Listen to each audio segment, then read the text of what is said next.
Shalom, shalom, les éminents hommes de Dieu, ministres et disciples de la parole.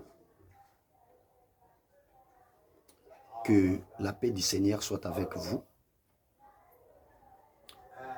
C'est bel et bien votre humble serviteur, le prophète Benjamin Mopanga, qui vous parle depuis la ville de Kinshasa. Vraiment, que le Seigneur de gloire vous bénisse. Nous sommes là pour continuer notre enseignement sur l'ange puissant de l'Apocalypse 10. Alors, prenons rapidement les Écritures. Je suis dans l'Apocalypse chapitre 10, verset 1er. Écoutez ce que la Bible dit. J'ai vu un autre ange puissant qui descendait du ciel, enveloppé d'une nuée. Au-dessus de sa tête était l'arc-en-ciel et son visage était comme le soleil et ses pieds comme des colonnes de feu. Il tenait dans sa main un petit livre ouvert. Voilà. Je crois qu'on a déjà eu à parler sur beaucoup de choses dans ce sujet. Nous avons déjà expliqué l'ange qui est l'ange puissant. Nous avons déjà expliqué l'arc-en-ciel. Nous avons déjà expliqué le visage rayonnant de l'ange. Et aujourd'hui, nous voulons maintenant toucher les petits livres qu'il tenait dans sa main droite. C'est très important. Alors, remarquez que l'Écriture dit que cet ange-là tenait un petit livre ouvert. Vous voyez? Or, je vous rappelle que dans les interventions précédentes, l'Écriture dit que nous avons eu à démontrer que l'ange puissant, c'est la personne de Christ lors de son retour glorieux. Vous voyez? Lors de son retour glorieux. Et remarquez, mais Jean regarda attentivement cet ange, il a constaté qu'il avait un petit livre ouvert dans sa main. Vous voyez? Or, qu'est-ce que ce livre, les petits livres qu'il avait à la main? Remarquez, si nous retournons dans le livre d'Ésaïe chapitre 51 et 61, pardon, lisons ça parce que c'est vraiment important. Je suis dans Ésaïe 61. Ésaïe 61, verset 1er, la Bible dit, l'Esprit du Seigneur, l'Éternel est sur moi, car l'Éternel m'a oint pour porter de bonnes nouvelles aux malheureux.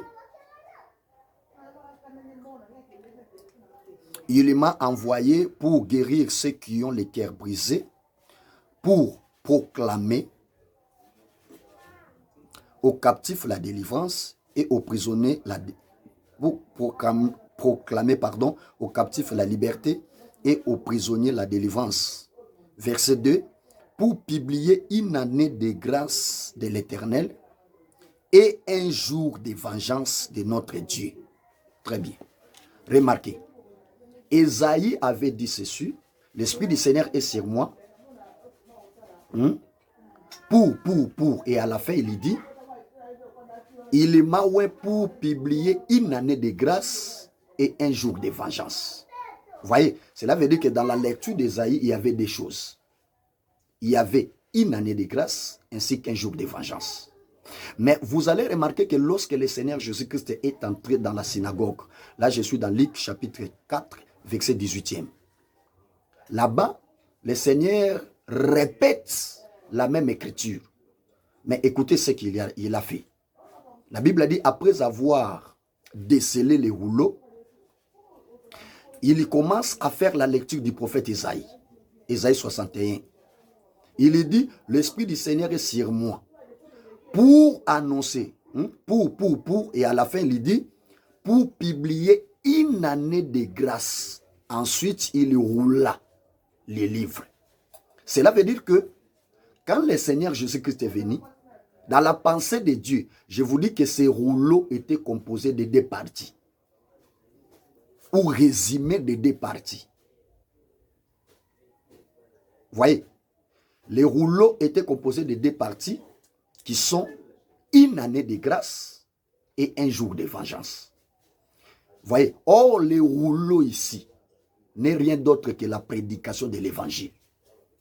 C'est l'évangile. Voyez, parce qu'un livre, c'est la parole. Voilà pourquoi, toujours dans le livre d'Apocalypse chapitre 10, là-bas, vous allez remarquer comme un ange avait dit à Jean, va prendre le livre qui était dans la main de l'ange et mange-le. C'est qu'ici, le livre devient une nourriture à manger.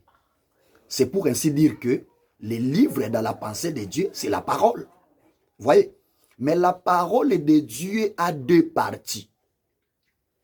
Qui sont-elles? La grâce ainsi que la vengeance. La grâce ainsi que la colère. Voyez, parce que pour prophète Esaïe, il y avait une année de grâce ainsi qu'un jour de vengeance ou la colère. Mais quand le Seigneur vient, il ne fait que la lecture d'une année de grâce. C'est pour démontrer que dans la première venue,